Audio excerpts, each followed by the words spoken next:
Hello नमस्कार दोस्तों, स्वागत है आपका आपके अपने स्मार्ट परिवार में। दोस्तों आज हम आपके लिए फिर एक नए वीडियो के साथ हाजिर हुए हैं।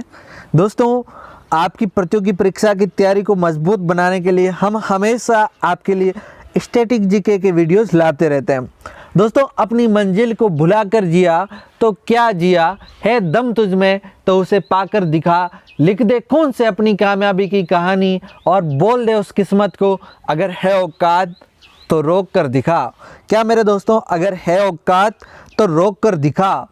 दोस्तों आप तैयारी करते रहना, मंजिल आपकी है और इसको आप पाकर रहोगे। आप तैयारी करते रहना। आपकी तैयारी को मजबूत बनाने के लिए हम हमेशा आपके लिए बहुत ही इम्पोर्टेंट वीडियोस लाते रहेंगे। चलिए दोस्तों हम स्टार्ट करते हैं। उससे पहले ये रहा आपका मोटिवेशनल कोट्स जो आपकी ऊर्जा को और बढ़ाएगा, जो आपको एनर्जेटिक बनाएगा। क्या, जिस काम में काम करने की हद पार ना हो फिर वो काम किसी काम का नहीं। क्या मेरे लाडलों, जिस काम में काम करने की हद पार ना हो फिर वो काम किसी काम का नहीं। दोस्तों जो आप काम कर रहे हो, जिसकी आप तैयारी कर रहे हो, उसकी हद पार कर दो, इतनी हद पार कर दो कि आप उसको सिलेक्शन लिए बगैर कुछ आपको अच्छा लगे ही नहीं। चलिए दोस्तों इस बात को हमेशा ध्यान रखना कि जिस काम में काम करने की हद पार ना हो, आप पढ़ाई कर रहे हैं तो पढ़ाई करने की हदें पार ना हो जाए, तब तक वो पढ़ाई नहीं है मेरे लाडलों। चलिए स्टार्ट करते हैं आज के हमारे पहले प्रश्न से। राजस्थान में सबसे प्राचीन फड़ किनकी है? कमेंट सेक्शन में दोस्तों आंसर लिखते रहना और आपका आंसर हम तक पहुंचेगा तो हमें बहुत बड़ी खुशी होगी। चलिए बताइए। पहला ऑप्शन देवनारायण जी, दूसरा पाबू जी, तीसरा गोगा जी और चौथा हमारा रामदेव जी। बताइए सही आंसर क्या है इसका। तो दोस्तों कमेंट सेक्शन में जवाब आ जाना चाहिए। तो इसका सही आंसर है पहला ही ए, देवनारायण जी की जो फड़ है वो सबसे प्राचीन फड़ मानी जाती है। अगर आपसे पूछे, ये सबसे प्राचीन तो है ही है, इसके साथ ही ये सबसे लंबी भी है। क्या मेरे दोस्तों, सबसे लंबी भी है। अगर पूछे कितनी लंबी है, 30 × 5, 30 × 5 फीट लंबी है। 3 × 5 फीट ये लंबी है। अगर आपसे पूछे ये सबसे छोटी फड़ भी इन्हीं की है, सबसे छोटी फड़ पूछे आपको तो भी ये देवनारायण जी की है। अगर आपसे पूछे देवनारायण जी का बारे में तो इनका जन्म हुआ आसिंद के अंदर। आपसे पूछे आसिंद कहाँ है तो ये है भीलवाड़ा के अंदर। एक इम्पोर्टेंट बात इनके बारे में ध्यान रखना, ये जो गुर्जर जाति के हैं, क्या मेरे दोस्तों, आराध्य देवता। किसके? गुर्जर जाति के आराध्य देवता। तो इसका सही आंसर पहला ही है ए, देवनारायण जी की फड़ सबसे प्राचीन फड़ है राजस्थान की। चलिए नेक्स्ट प्रश्न पे चलते हैं अपन। आलम जी का धोरा का संबंध किससे है? दोस्तों आलम जी का धोरा अगर आपने नाम सुना हो तो बता दो मेरे दोस्तों इसका संबंध किससे है। तो पहला ऑप्शन मलिनाथ, दूसरा जैतमल रायमलोत, तीसरा ऑप्शन तल्लीनाथ और चौथा मेरे दोस्तों क्या, देव बाबा। कमेंट सेक्शन में लिख दो क्या सही आंसर है। तो दोस्तों इनका संबंध है वो है किससे, जैतमल रायमलोत से, यानी कि इसका दूसरा ऑप्शन बी सही है ना। अगर आपसे पूछे ये फेमस क्यों है तो ये दोस्तों है घोड़ियों के प्रजनन के लिए फेमस है, घोड़ियों के प्रजनन के लिए बड़ा फेमस है। एक इम्पोर्टेंट बात ये ध्यान रखना कि ये है कहाँ, पूछे आपसे तो बाड़मेर के अंदर ये है, ठीक है ना। और दोस्तों ये मतलब बाड़मेर के अंदर आता है, मालानी क्षेत्र। कौन सा क्षेत्र? मालानी क्षेत्र के अंदर है। और यहाँ की घोड़ों की नस्ल फेमस है जिसका नाम भी मालानी नस्ल है, ठीक है ना। तो इस बात का ध्यान रखना कि मालानी नस्ल के जो घोड़े प्रसिद्ध है वो भी इस बाड़मेर के हैं। बाड़मेर में पूछे तो कहाँ के, मालानी क्षेत्र के। चलिए नेक्स्ट प्रश्न पे चलते हैं। इसका पहला ये दूसरा ऑप्शन जैतमल रायमलोत इसका सही आंसर है, ठीक है ना। उस साइड पर ये मल्लीनाथ जी का भी मंदिर है और वहाँ पर एक मल्लीनाथ पशु मेला भी लगता है। और ये है कहाँ, ये तिलवाड़ा के अंदर, तिलवाड़ा के अंदर मल्लीनाथ जी का मेला लगता है, ठीक है ना, जो पशु मेला होता है। चलिए नेक्स्ट प्रश्न पे चलते हैं अपन। चार हाथों वाले लोक देवता किसे कहा गया है? बताइए मेरे दोस्तों, जो चार हाथों वाले लोक देवता किसे कहा है? कमेंट सेक्शन में लिख दो। पहला ऑप्शन तेजा जी, दूसरा देवनारायण जी, तीसरा कल्ला जी और चौथा पाबू जी। बताइए मेरे दोस्तों इसका सही आंसर क्या होगा? तो दोस्तों जो कल्ला जी राठौड़ है, इन्हें चार हाथों वाले लोक देवता कहा गया है। कितने हाथों वाले देवता? चार हाथों वाले लोक देवता कहा गया है। अगर पूछे ये कहाँ के थे तो बताना रनेला। रनेला पूछे कहाँ है तो यह है डूंगरपुर के अंदर। देखिए दोस्तों, चार हाथों वाले लोक देवता कैसे, इसके पीछे एक कोई लंबी चौड़ी कहानी नहीं है। बस इतनी सी बात है कि एक युद्ध हो रहा था, युद्ध में इनकी मतलब ये घायल हो गए थे, तो इनके चाचा जी थे, उन्होंने इनको अपने कंधों पर उठा दिया था और इन मतलब कंधों पर उठाया और इस तरह से ये लड़ाई कर रहे थे। एक दूसरे को, एक को कंधे पर उठाया, एक उनको कंधे पर उठाकर चल रहा था। तो एक ही आदमी के पास से चार हाथ दिख रहे थे, तो उन्हें लगा कि ये चार हाथों वाले लोक देवता है, तो तब से उनको कहा गया चार हाथों वाले लोक देवता। वास्तव में कोई इनके चार हाथ थे ही नहीं। चलिए नेक्स्ट प्रश्न पे चलते हैं अपन। वृक्ष काटने पर रोक लगाने वाले लोक देवता थे। बताइए मेरे दोस्तों। पहला ऑप्शन जाम्बो जी, दूसरा मल्लीनाथ, तीसरा रामदेव जी और चौथा मेरे दोस्तों तल्लीनाथ। तो बताइए कमेंट सेक्शन में लिख दीजिए। दोस्तों एक इंपॉर्टेंट बात इस क्वेश्चन से, ये बहुत इंपॉर्टेंट क्वेश्चन है और इस तरह के ही ऑप्शन आएंगे। क्या ये पूछ रहा है लोक देवता, और आप सोचोगे कि जाम्बो जी थे, उन्होंने वृक्ष काटने पर रोक लगाई थी। तो दोस्तों आपको बता दूं कि जाम्बो जी लोक देवता तो थे ही नहीं। तो जाम्बो जी तो क्या थे मेरे दोस्तों? ये तो थे संत, ठीक है ना। ये आपसे पूछ रहा है लोक देवता, तो लोक देवता कौन थे?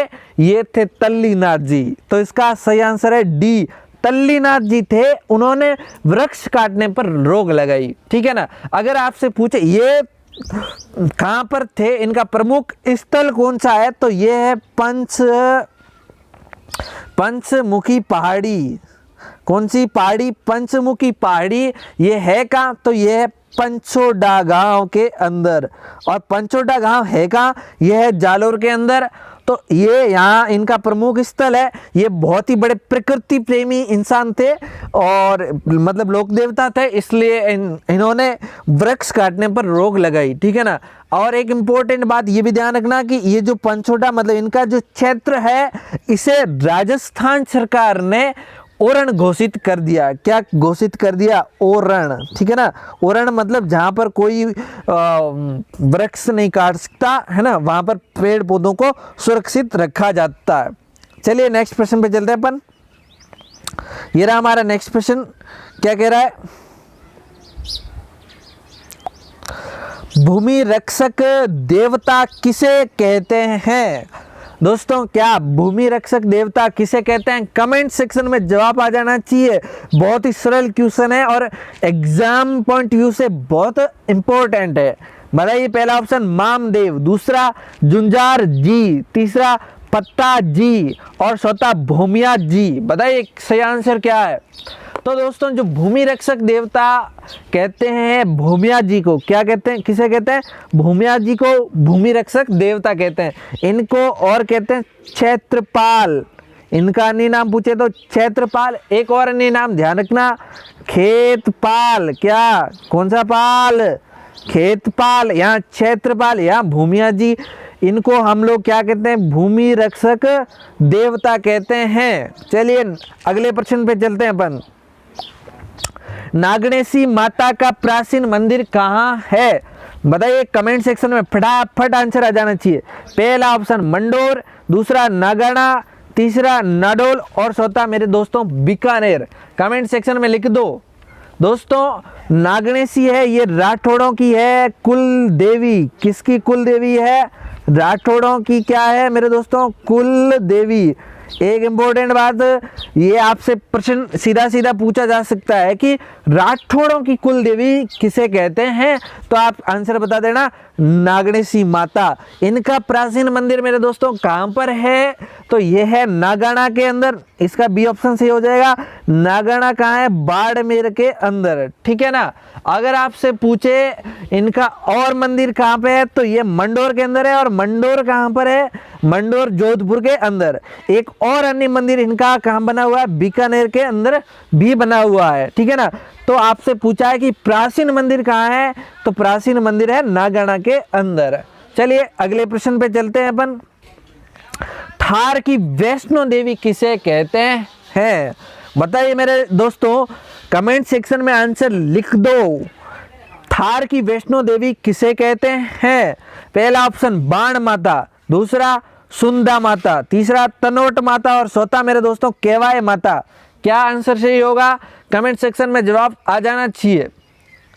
दोस्तों थार की वैष्णो देवी किसे कहते हैं, ये कहते हैं तनोट माता को। इसका सही आंसर हो जाएगा सी, है ना। तनोट माता का मंदिर पूछे कहाँ है, तो ये है तनोट के अंदर। आप पूछेंगे अब मेरे से कि तनोट कहाँ है, तो तनोट है जैसलमेर के अंदर, ठीक है ना। अगर दोस्तों इनका अन्य नाम पूछे तो इनका नाम है रूमाली माता। क्या माता, रूमाली माता। अब आप सोचेंगे ये रूमाली माता, तो दोस्तों इसके पीछे कोई लंबी चौड़ी कहानी नहीं है। एक बात ध्यान रखना, जब भी कोई देवी के मंदिर जाता है तो लेकर जाता है एक ध्वजा, है ना, कि उनका झंडा लेके जाता है। लेकिन होता क्या है दोस्तों, जैसे जैसे हमारे लोग मॉडर्न होते गए तो ध्वजा तो लेकर जाते नहीं थे। तो ध्वजा लेकर नहीं जाते थे तो उस वक्त लोगों ने क्या किया, ध्वजा नहीं लाई तो उनके पास था रुमाल, तो उन्होंने वहां पर रुमाल चढ़ा दिया। जब रुमाल चढ़ा दिया तो दूसरे व्यक्ति ने देखा, साला हम भी रुमाल चढ़ा देते हैं, तो उन्होंने भी रुमाल चढ़ा दिया। इस तरह से सब लोगों ने रुमाल चढ़ाना शुरू कर दिया और वहां पे बहुत सारे रुमाल चढ़ा दिए उस मंदिर पर, तो इसलिए उसका नाम रख दिया रूमाली माता, ठीक है ना। एक इनका नाम और है सैनिकों की देवी, ठीक है ना। इन्हें क्या कहते हैं, सैनिकों की देवी भी कहा जाता है, ठीक है ना। एक इम्पोर्टेंट बात और आप ध्यान रखिएगा कि दोस्तों जो अगर आपसे इसके साथ ही पूछा जाए कि राजस्थान की वैष्णो देवी किसे कहते हैं, तो राजस्थान की वैष्णो देवी कहते हैं अर्बुदा देवी को। किसको कहा जाता है, अर्बुदा देवी। अर्बुदा देवी है कहाँ से, ये है माउंट आबू से। कहाँ से, माउंट आबू में इनका मंदिर है, ठीक है ना। अब वैष्णो देवी, राजस्थान की वैष्णो देवी का मतलब कि सबसे ऊंचा मंदिर, राजस्थान का सबसे ऊंचा मंदिर है अर्बुदा माता का, और थार में सबसे ऊंचा मंदिर है तनोट माता का। इसलिए थार की वैष्णो तो हो गई, तनोट माता, और आपसे पूछे पूरे राजस्थान की, तो राजस्थान की वैष्णो होगी ये अर्बुदा माता, और इनका मंदिर है माउंट आबू के अंदर। दोस्तों ध्यान रखना, माउंट आबू है सिरोही के अंदर। चलिए अगले प्रश्न पे चलते हैं। सुओं की देवी नाम से प्रसिद्ध है, सुओं की देवी। पहला ऑप्शन कमेंट सेक्शन में आपका तो जवाब आ ही जाना चाहिए नाम सुनते ही। पहला ऑप्शन सुंदा माता, दूसरा ऑप्शन करणी माता, तीसरा वैष्णव माता और चौथा हमारा है बाण माता। बताइए कमेंट सेक्शन में लिख के फटाफट बता दो। दोस्तों जो करणी माता है इसे सुओं की देवी के नाम से ये प्रसिद्ध है, इसे सुओं की देवी कहा जाता है, ठीक है ना। अगर आपसे पूछे करणी माता के बारे में तो दोस्तों ये है राठौड़ों की कुल देवी। राठौड़ों की क्या कुल देवी है, राठौड़ों की, ठीक है। इंपॉर्टेंट बात ये भी है कि ये चारणों की है आराध्य देवी। क्या है, चारणों की है आराध्य देवी। एक इंपॉर्टेंट बात बता रहा हूं, एग्जाम में यहां से सवाल बनता ही बनता है, वो है सावन और भादो नामक दो कढ़ाइयां, सावन और भादो नाम की दो कढ़ाइयां इनके मंदिर में रखी हुई है, ठीक है ना। अगर आपसे सीधा सीधा प्रश्न पूछा जा सकता है कि सावन और भादो नामक कढ़ाइयां किसके मंदिर में रखी गई है, तो आप क्या बताएंगे, करणी माता के मंदिर में, ठीक है ना। चलिए नेक्स्ट प्रश्न पे चलते हैं अपन। योग दिवस कब मनाया जाता है? देखिए दोस्तों, अंतर्राष्ट्रीय योग दिवस का पूछ रहा है, विश्व योग दिवस कब मनाया जाता है? तो दोस्तों ये आज के ही दिन यानी कि 21 जून को मनाया जाता है। दोस्तों 21 जून को योग दिवस मनाया जाता है। इसके साथ ही इम्पोर्टेंट बात ये ध्यान रखनी चाहिए कि इसकी शुरुआत भारत के प्रधानमंत्री नरेंद्र मोदी ने 27 सितंबर 2014 को कहाँ पर संयुक्त राष्ट्र महासभा में मनाने के लिए इसकी पहल की थी, ठीक है ना। उसके बाद इसके 177 सदस्यों ने यह दिन मनाने का प्रस्ताव रखा, जो 90 दिन के अंदर पूर्ण बहुमत के साथ पारित हो गया, ठीक है ना। उसके बाद से ये दिन मनाना शुरू कर दिया एंड पहली बार कब मनाया गया? 2015 के अंदर ये दिन मनाया गया, ठीक है ना। अगर आपसे पूछे इस बार यानी कि 2021 की इस दिन की थीम क्या है, 2021 के इस दिन की थीम क्या है, तो ये है योगा फॉर वेल बीइंग। क्या मेरे दोस्तों? योगा फॉर वेल बीइंग, ठीक है ना। अगर आपसे पूछे 2020 की थीम क्या थी, तो दोस्तों कोरोना को देखते हुए 2020 की थीम रखी थी घर में रहकर योग करें। क्या मेरे दोस्तों? घर में रहकर योग करें, ठीक है ना। चलिए नेक्स्ट प्रश्न पे चलते हैं अपन। यहाँ से बहुत सारे क्वेश्चन आपके कवर हो चुके होंगे, ठीक है ना। चलिए नेक्स्ट प्रश्न पे चलते हैं अपन। विश्व का सबसे बड़ा शक्ति मंदिर कहाँ पर है? बताइए दोस्तों कहाँ पर है? कमेंट सेक्शन में आपका जवाब आ जाना चाहिए। दोस्तों ये हमारे इस क्विज का, इस सेशन का लास्ट प्रश्न है। बताइए कमेंट सेक्शन में फटाफट। पहला ऑप्शन झुंझुनू में, दूसरा करौली में, तीसरा जालौर में और चौथा जोधपुर में। कमेंट सेक्शन में लिख के बता दो। तब तक हम बात करते हैं विश्व का सबसे बड़ा शक्ति मंदिर है वो कहाँ है, इसके बारे में बात करते हैं। तो दोस्तों एक बात ध्यान रखना, सती प्रथा पहले चलती थी। सती प्रथा का मतलब ये था जब पति की मृत्यु हो जाती थी तो मृत्यु के बाद महिला को भी साथ में जला दिया जाता था, ठीक है ना। तो वो थी सती प्रथा। और विश्व का सबसे बड़ा सती मंदिर वो बना हुआ है झुंझुनू के अंदर। कहाँ पे बना हुआ है? झुंझुनू के अंदर। ये किसका मंदिर है? ये है रानी सती का मंदिर है। किसका? रानी सती का मंदिर है। इंपॉर्टेंट बात ये ध्यान रखना कि रानी सती का जो वास्तविक नाम था वो था नारायणी बाई। क्या नाम था? नारायणी बाई, ठीक है ना। नारायणी बाई इनका वास्तविक नाम था। यहाँ पर एक बहुत बड़ा मेला लगता था जिसका जो लगता था भाद्रपद अमावस्या को। कब लगता था? भाद्रपद अमावस्या को, ठीक है ना। लेकिन दोस्तों 1987 के बाद ये कर दिया बंद। कब से? 1987 के बाद ये मेला बंद कर दिया। अब बंद क्यों किया? क्योंकि दोस्तों एक गांव है दीवराला। कौन सा? दीवराला। यहाँ गांव ये सिक्कर में पड़ता है। सिक्कर के गांव में एक रूप कंवर नाम से महिला थी। रूप कंवर नाम से महिला थी, ये सती हो गई थी, ठीक है। ये तो दोस्तों ये रूप कंवर हो गई सती।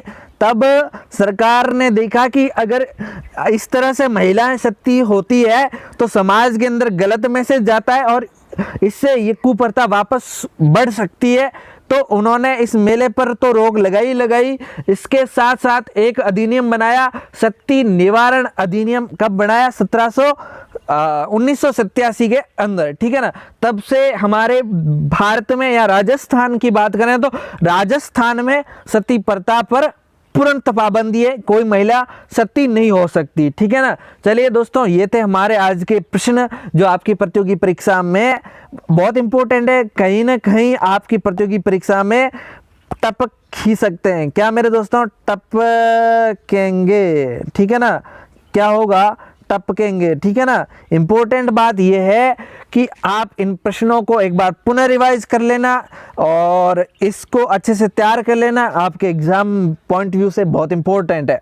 चलिए दोस्तों वीडियो अच्छा लगा हो तो लाइक कर देना, अपने दोस्तों के साथ शेयर कर देना और कमेंट करके जरूर बता देना कि कैसा लगा है। चलिए दोस्तों आपका प्यार और स्नेह यूं ही मिलता रहना चाहिए। थैंक यू, धन्यवाद, आभार।